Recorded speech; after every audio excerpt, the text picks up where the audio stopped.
like to continue where I left off, no? Gusto natin malaman dito yung sistema para hindi na natin, we can introduce legislation that would put safeguards and prevent occurrence of such a modus operandi. Andito na rin na siya na first time yata nga harap si J.M. Ramos, no, engineer.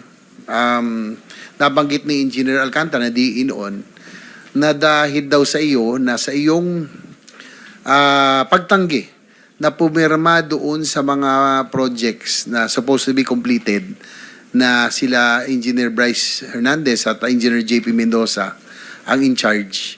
Ano po ang rason? Anong rason bakit hindi mo pinirmahan? Anong nakita mo? Your Honor, yung project po kasi na yun, yung 5 voucher po na dumating po sa table ko, katabi po yun ng mga previous projects po na hawak ko as project engineer. And alam ko po na wala pong nagsimulang ibang project doon po sa mga projects na yun. Kaya po, hindi ko po pinirmahan. Ano pa yung mga may irregularidad na ano pa yung mga hindi mo pinirmahan at hindi mo pinayagan na mga proyekto? Wala pa po kasi kung 2 buwan na naupo po as bagong section chief po. So, yun lang po 5 po na yun yung hindi ko po pinirmahan. Bago ka lang noon. Yes po, Your Honor. Kumbaga, hindi ka pa kasama siguro sa sistema, no? Dahil bago ka.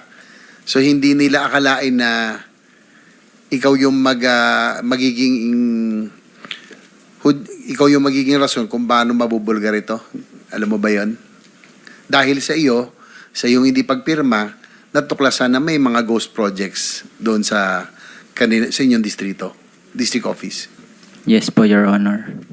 Saan ang galing? Saan ka assign bago ka in-assign dito sa First Engineering District Office?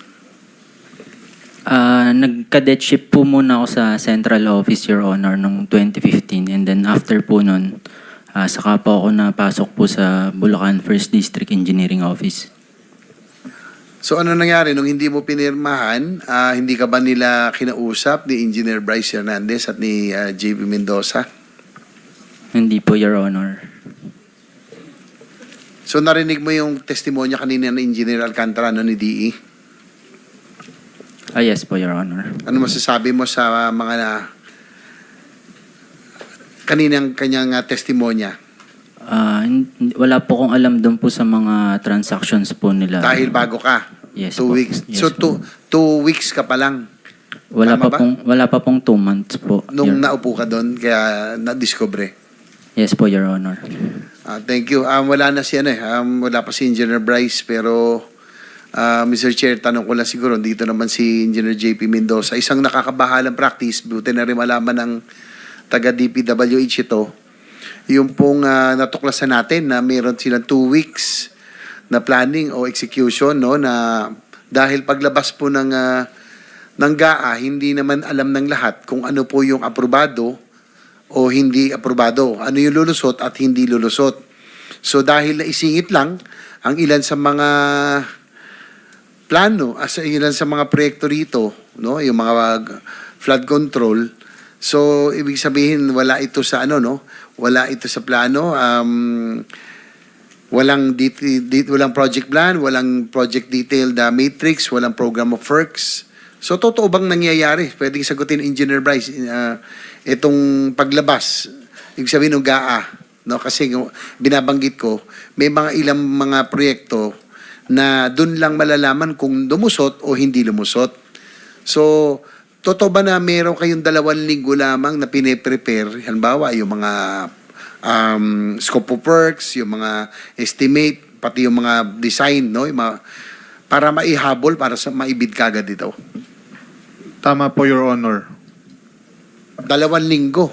So, ibig sabihin, Mr. Chair, siguro kaya ako tinatanong ito yung ganitong resulta ng kalakaran, ang resulta ng kawalan ng master plan at yung sinusunod pa yung mga ghost projects.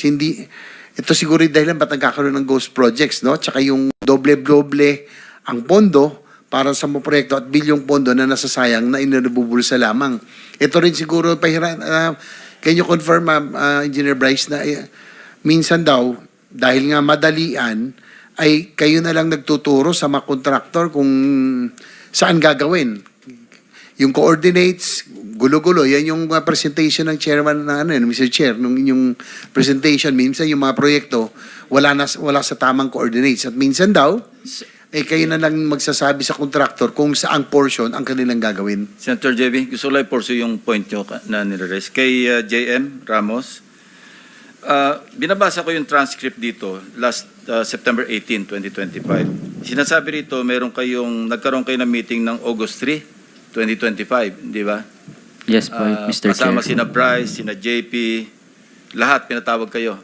Kasi at that time, pa-promote na yata si Henry Alcantara papuntang OIC Assistant Regional Director ng 4A. Ano nangyari doon? Anong date po, Mr. August 3, 2025. OIC na po siya nun. Yun nga. Paalis na siya kasi na-appoint siyang OIC. Nakaalis na po siya nun. Pero nagpatawag siya ng meeting sa inyo. Ano nangyari doon sa meeting? Yes po, Mr. Chair. Pakinarate mo ano nangyari. Nung gabi po yun, nagpatawag po ng meeting si Mr. Alcantara sa opisina. Pinatawag po niya si Engineer Hernandez, Engineer JP Mendoza, yung iba pong section chief sila Ernesto Galang, Ruben Santos, Juanito Mendoza, and ako po. Doon po sa meeting na yun, nagalit po si Mr. Alcantara dahil po na-discover po yung mga ghost project po sa opisina namin. And then doon po pinaamin po ni Mr. Alcantara si Engineer Hernandez and JP Mendoza na wala daw po siyang kinalaman doon po sa mga ghost projects po na yun. Walang kinalaman si Henry Alcantara. Yes po, Your Honor. Kasi ang testimony nila ni Bryce noon, pinapaako sa inyo ni Alcantara, sa inyong dalawa ni JP, na kayo yung may kinalaman sa ghost project. Opo, Your Honor. Kino-confirm mo yun, JM? Sige, tuloy mo yung narration ng nangyari noong August 3. Ayun nga po, nagagalit po si Alcantara po sa kanilang dalawa kung bakit daw po nangyari daw po yung mga ganun sa opisina po namin. Based do sa nakita mong mga demeanor, totoong hindi alam ni Henry Alcantara, hindi totoong pinapaako lang sa kanila. Magkaiba yun, ha? Pinapaako sa kanilang dalawa yung mga ghost project kaysa do sa hindi niya alam na talaga may ghost project at hindi inamin ng dalawa. O inamin ng dalawa? Parang pinaamin po sila ni Engineer Alcantara sa harap po namin. Magkaiba yung pinaamin at saka pinaako. Which is which? Pinaamin dahil may ghost project. Yes po. Hindi pinapaako. Hindi. Pag pinapaako, ibig sabihin, alam ni Henry Alcantara, pinapaako lang sa kanila. During that meeting po, hindi pinaamin po, hindi po pinaako. So mali yung sinasabi ni na Bryce Hernandez na pinapaako lamang sa kanila pero alam ni Henry Alcantara. Doon po sa meeting po na yun. Sa meeting na yon. Bryce, what can you say? Your Honor, ang sabi po sa akin ni Boss Henry doon, tsaka po kay Engineer JP, akuin nyo yan. Akuin yung dalawa yan. Yun po ang sinabi sa amin, Your Honor. Mr. Chair, with your permission. Go ahead. JM, dun sa meeting na yon, yung tanong din po ng ating chairman, ano sa tingin mo yung demeanor, yung action ni Alcantara, galit talaga? Dahil mukha ba siyang nagulat doon sa niya na-discover dahil sa iyong hindi pagpayag doon sa mga ghost projects? Galit po siya, Your Honor. So, siguro Engineer Bryce, ano yung ibig sabihin akuin? Akuin nyo dahil kayo may kagagawan o inutos sa inyo dahil alam niya? Parang sabi kasi ni Engineer JM, hindi talaga alam. So sabi niya, akuin nyo na dahil kayo may kagagawan. Ganun ba? Ang pagkakaintindi ko po, gusto pong kami lang ang managot dun po sa nangyari na yon. Kasi nga, hindi pala niya alam. Alam po. Alam niya ito? Alam yung mga po, Your ghost Honor. projects? Alam po, Your Honor. Pero sabi ni Engineer JM, mukhang hindi dahil kaya kayo sinita at nagalit nung Your Honor, na-discover. Your Honor, wala po akong ikinilo sa opisina na hindi alam ng boss ko. For the record, kanina natanong yata ni Senator Bamakino, no, talagang minsan sinasadya nyo, over-designed yung mga projects, pero ginagawa nyo, kung di substandard, yung under-design para lang mas may kitain, tama? Tama po, Your Honor.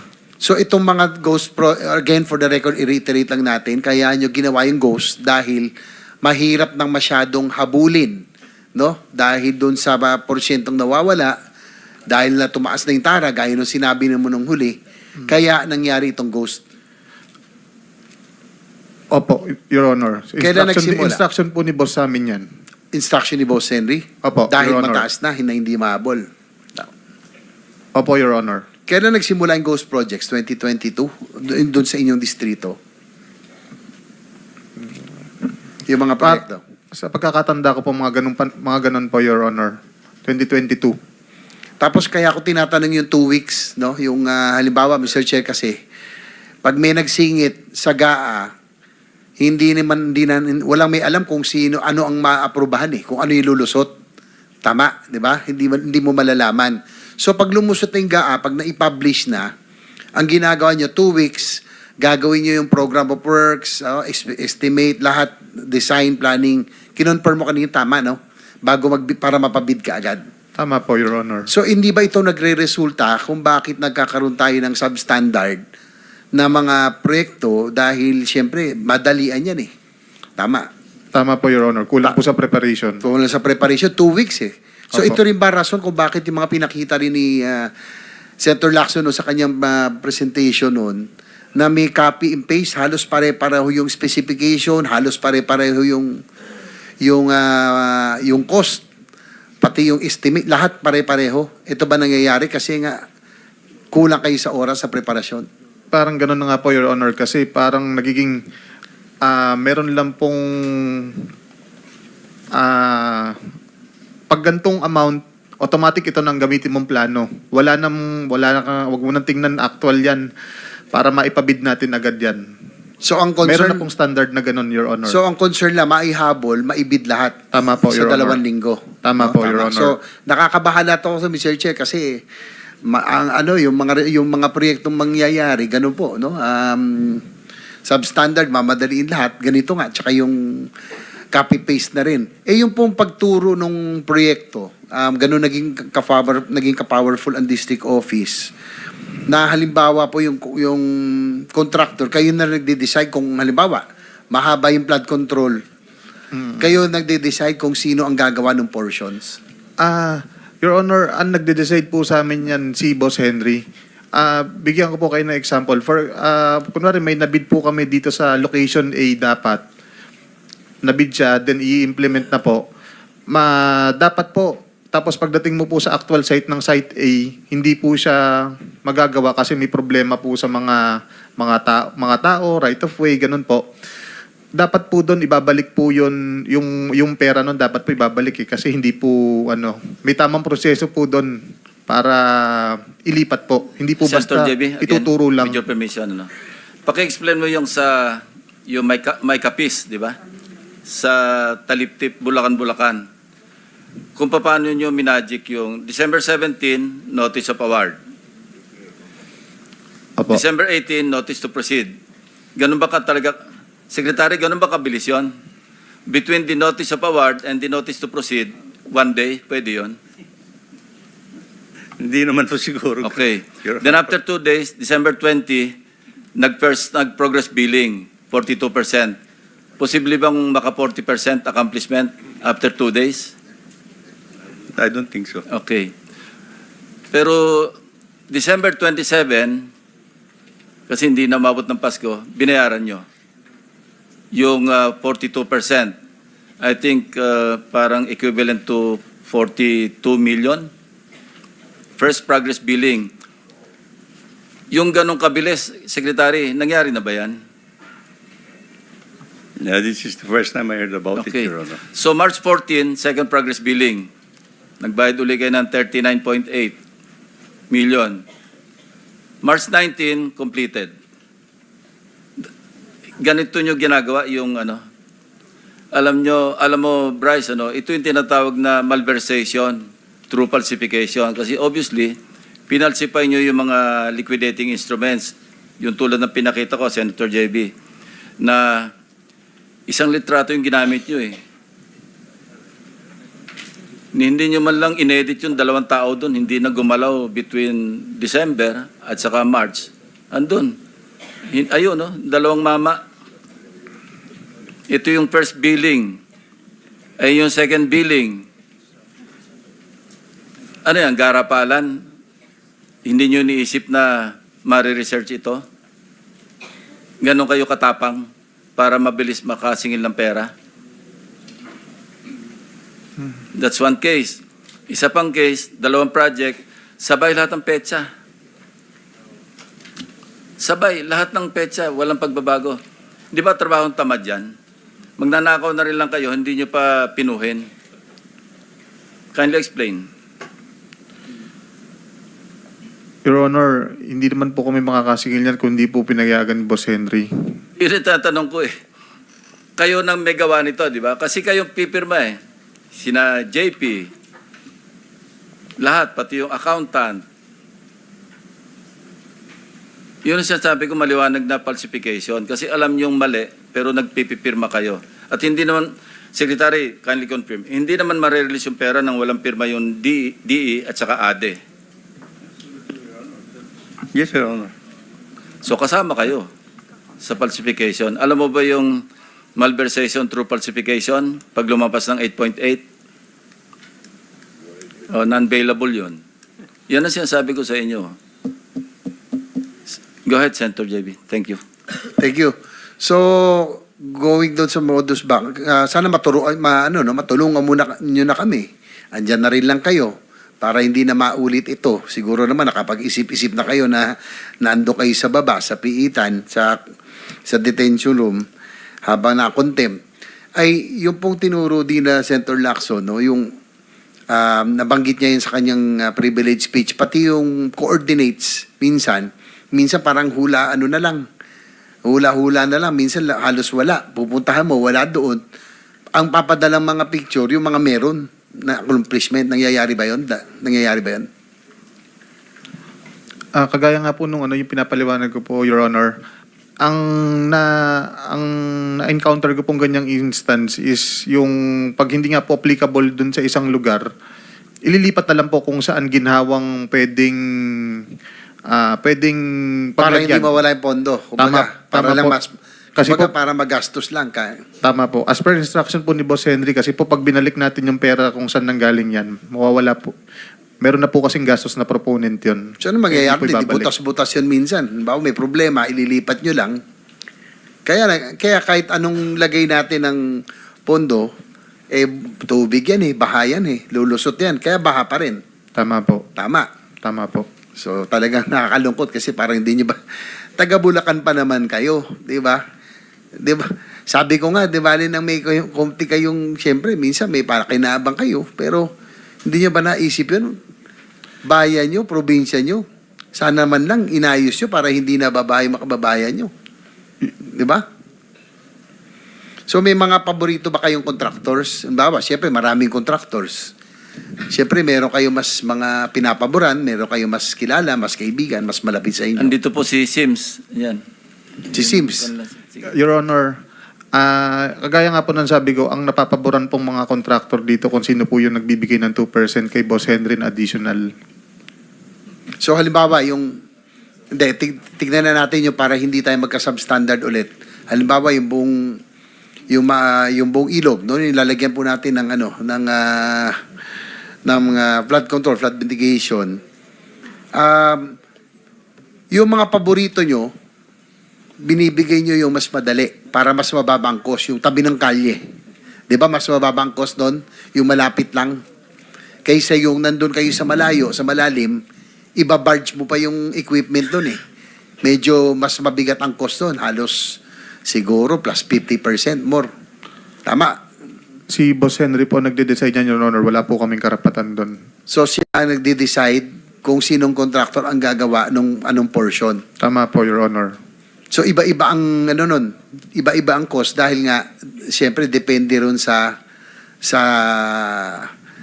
sa ano no, yung lugar. Opo, Yung tsaka mas mga malalim, equipment po na mas gamit. mahal yung Opo. equipment. So, Excuse Boss me Henry, again. sige. Di ba ikaw ang head ng back? Opo, Your Honor. Oh. Ba't tinuturo mo pa si Henry? Si Boss Henry po kasi ang nag-award, Your Honor. Hindi, pero ikaw ang back eh.